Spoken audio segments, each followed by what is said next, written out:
What happens when discipline meets disrespect? Watch how one man turned chaos into a chance for change. It was supposed to be just another evening. The golden hues of the setting sun painted the sky above a small park in Savannah, Georgia, casting long shadows over joggers, families, and friends sharing laughs. Among them was Terrence, a man with a presence that didn't demand attention but often caught it nonetheless. He sat on a weathered bench, sipping from a water bottle, his calm demeanor a stark contrast to the lively energy around him. Terrence wasn't in a hurry. He never was. Life, he believed, was best enjoyed in its quiet, simple moments. But peace doesn't always last. From the corner of his eye, Terrence noticed a group of young men lingering near the basketball court. Their laughter carried a different tone, sharp, mocking, and tinged with malice. He'd heard laughter like that before. It wasn't born of humor, but from the cruel amusement of those looking for a target. Today, Terrence was that target. "Yo, big man!" one of them shouted, loud enough to cut through the chatter of the park. The gang's leader, a wiry figure with a shaved head, pointed at Terrence with exaggerated gestures. "What's up with the heavyweight division over there? Ain't it gym day?" The others burst into laughter, feeding off their leader's energy. Terrence's heart didn't skip a beat. He'd been here before, too many times to count. His thick skin wasn't just a metaphor. It was armor forged by years of ridicule. But armor doesn't mean you don't feel the hits. He considered ignoring them, brushing it off as another moment of ignorance to let slide. But there was a shift in the air, an electric charge that told him ignoring it wouldn't be enough this time. Terrence had no idea just how far this would go or how much he'd be forced to reveal about himself in the moments that followed. Terrence had always been a man of contrasts. At first glance, he seemed unassuming, a middle-aged man in his early 40s with a soft build and an easygoing aura.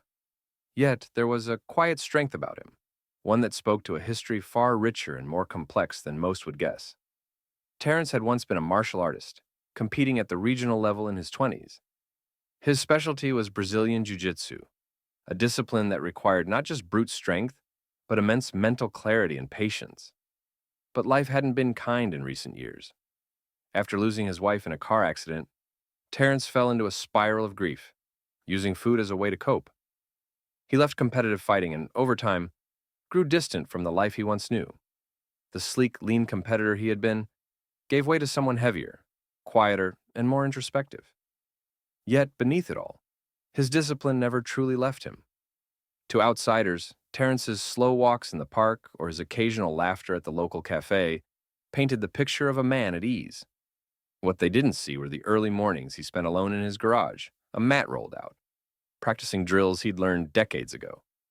They didn't see the nights when he shadowboxed in the dim light, sweat pouring down his face as he fought not opponents, but the demons of his past. Terrence's relationship with the park was special. It was his sanctuary, a place where he could breathe and feel connected to the world without being overwhelmed by it.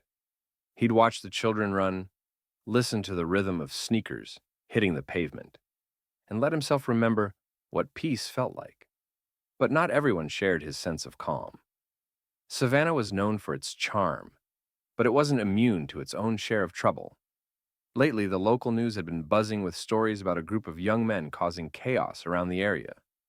They weren't hardened criminals, just reckless boys who found power in numbers and disorder. It was the kind of crowd that fed off vulnerability, seeking out anyone they believed wouldn't fight back. To them, Terrence probably seemed like the perfect target, a big guy moving slowly, alone. What could he possibly do? But their assumptions couldn't have been more wrong, and they were about to find out just how wrong they were. The mocking laughter grew louder as the gang made their way toward Terrence. There were 4 of them, each emboldened by the presence of the others. Their leader, who seemed to revel in the attention, strutted forward with exaggerated confidence. His voice was sharp, cutting through the gentle hum of the park. "Hey, big man, you deaf or just ignoring us?" he called out, smirking as his friends egged him on. Terrence looked up slowly, his expression calm and unreadable. He took a deliberate sip from his water bottle before placing it on the bench beside him. Years ago, he might have snapped back, but he'd learned that reacting impulsively often gave people like this exactly what they wanted. I heard you, he replied evenly, his tone devoid of anger or fear. What do you want? The leader's smirk widened. What do we WF? Oops, he sneered. Looks like your evening just got a little worse. Terrence stood up slowly, his full height towering over the group. For a brief moment, there was a flicker of hesitation in their eyes, but it passed as quickly as it came.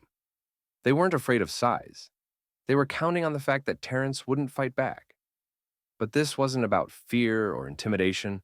For Terrence, it was about control. Control of the situation, control of himself. He glanced at the water bottle on the ground and then back at the group.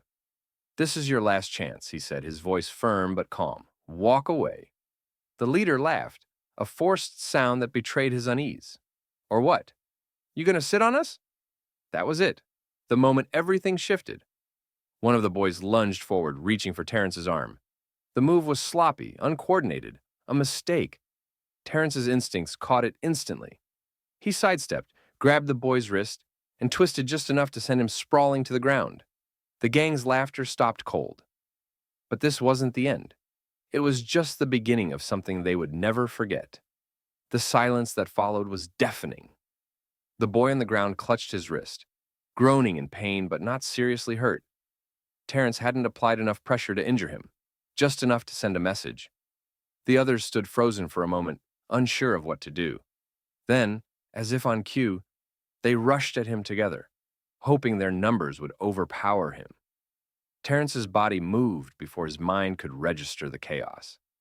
Years of training had ingrained every reaction deep into his muscle memory. The first punch came from the left, wild and untrained. Terrence ducked, sweeping his leg to the side and sending the attacker stumbling off balance. Another boy lunged from the right, his fists flailing. Terrence sidestepped and caught his arm, twisting it into a controlled lock that brought him to his knees. The leader hesitated, his bravado cracking as he watched his crew crumble. What the hell, man? He barked, his voice shaking slightly. You think you're some kind of ninja? Terrence didn't answer. He was focused, his breath steady, his movements precise. The third boy, emboldened by his leader's taunts, charged at him with a makeshift weapon, a jagged stick he'd picked up from the ground. Terrence waited until the last second, then sidestepped and disarmed him with a swift motion, the stick clattering to the pavement. The boy stumbled backward, his confidence shattered. The leader, now visibly panicking, backed away, holding up his hands. All right, man, all right, we're done. You made your point. Terrence stepped forward, his towering frame casting a shadow over the gang's self-proclaimed leader. His voice was calm, but carried the weight of authority. No, you're not done. Not yet. You think strength is about ganging up on someone you think can't fight back? That's not strength. That's cowardice. The leader's bravado was gone, replaced by the raw fear of someone who realized too late that they had underestimated their opponent. We didn't mean anything by it, he muttered, his eyes darting to the ground. Terrence shook his head. You meant every word and every shove, but now you're learning that actions have consequences. He let his words hang in the air for a moment, then took a step back. Pick up your friend and get out of here. And next time you feel like proving yourself, try doing something that actually matters. The gang scrambled to help their fallen member, mumbling apologies under their breath. They stumbled away, glancing over their shoulders as if expecting Terrence to follow. But he didn't. He simply stood there, watching until they disappeared into the distance. What Terrence didn't realize was that the real impact of this moment would ripple through the park in ways he hadn't expected. As the gang disappeared, the stillness in the park was almost eerie. All eyes were on Terrence now. Parents who had pulled their children close during the commotion began to loosen their grips. Runners slowed their pace, and conversations that had paused mid-sentence didn't resume. The park had transformed into a silent audience, processing what they had just witnessed. Terrence exhaled deeply, shaking off the tension from his body. He bent down to pick up his water bottle, now lying empty and crumpled on the ground. As he straightened up, a voice called out from behind him. That was something else, an older man said, stepping forward cautiously. He wore a faded baseball cap and had the weathered look of someone who'd spent years working outdoors. You handled that better than most would have. Terrence gave him a small nod, unsure of what to say. He wasn't looking for praise or recognition, but he could feel the weight of the community's eyes on him. A young woman approached next, holding a toddler in her arms. "Are you okay?" she asked, her voice tinged with concern. "They didn't hurt you, did they?" "I'm fine," Terrence replied, his tone even. "I just didn't want things to get out of hand." From the edge of the park, someone clapped. It was a slow, deliberate sound that quickly grew as others joined in. The applause wasn't thunderous, but it carried a strange mix of admiration and gratitude. Terrence felt his cheeks grow warm. He wasn't used to being the center of attention, and this wasn't how he wanted it. But not everyone was celebrating. A man in a business suit, who had been watching from a bench, stood up and approached Terrence with a furrowed brow. "You think that was the right way to handle it?" he asked sharply. "What if they had weapons? What if someone else had gotten hurt?" Terrence met his gaze, unflinching. "And what would you have done?" he asked simply.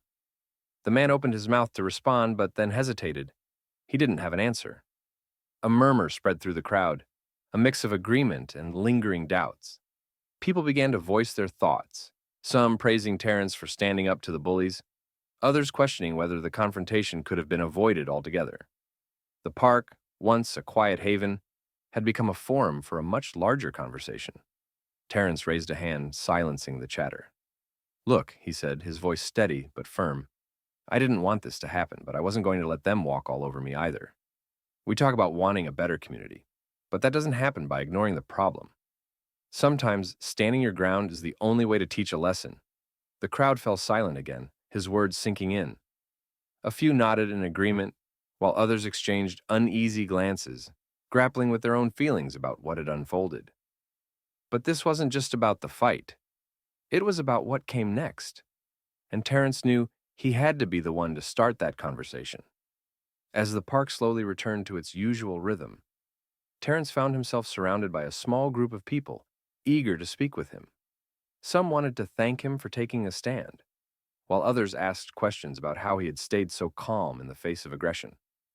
Terrence answered simply with humility, but the truth was clear in every word. Strength wasn't just physical. It was about discipline, control, and knowing when to act. A boy, no older than 10, tugged on his mother's sleeve before stepping forward shyly. "Mister, are you like a superhero or something?" he asked, his eyes wide with awe. Terrence smiled softly. "No, kid. Just a regular guy who doesn't like bullies." The boy grinned, and his mother gave Terrence a grateful nod. But as the crowd thinned, one of the park's regulars, a school teacher named Angela, lingered behind. She approached Terrence, her expression thoughtful. "You know," she began, "what you did today was more than self-defense. Those kids, they've been harassing people here for weeks, and no one's known how to stop them. Maybe what they needed was to be reminded they're not invincible." Terrence sighed, his gaze drifting to the path where the gang had retreated. "I hope they take this as a wake-up call," he said. "But what they really need is someone to show them a better way. They're just kids, lost and looking for a sense of power. I've been there too." Angela tilted her head, curious. "What do you mean?" He hesitated, then said, "When I was younger, I had my fair share of anger. Life wasn't easy, and I lashed out. Martial arts taught me discipline, gave me focus, and helped me see there was a better way to handle life's challenges. Maybe if someone reached out to those boys before they got to this point, things could have been different." Angela considered his words, a flicker of inspiration crossing her face. "Maybe it's not too late. What if you're the one to show them that way?" Terrence chuckled, shaking his head. "I'm no mentor. I barely know what I'm doing half the time." "None of us do," Angela replied with a smile. "But you've got something they don't. A chance to teach them what strength really looks like." Her words stayed with Terrence long after she left,